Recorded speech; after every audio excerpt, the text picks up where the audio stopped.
náà ò nípa ọ̀rọ̀ Jábélé Honorable Túnjí Ọmọléwu.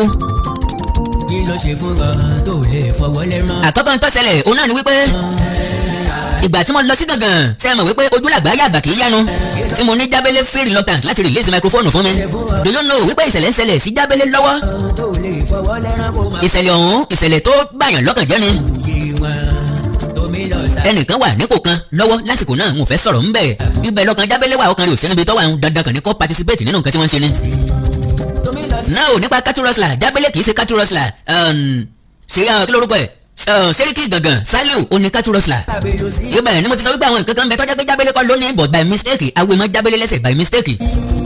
ẹ wá ní kò yẹ kí Jábélé ọba rata àgbẹ̀ kò yẹ kí èèyàn tọrọ àforíjì lọ́wọ́ ẹ̀ because mi mọ bí àwọn èèyàn kọ̀ọ̀kan ṣe máa ń ronú. Jábélé kì í ṣe kidnapper Sàlíù Sẹ́ríkì Sàlíù òun náà ní kidnapper ìdẹ́ni pé Jábélé kì í sin màálù kò ní màálù kò lóko kò dẹ̀ ní agbo ẹran tí ń sìn.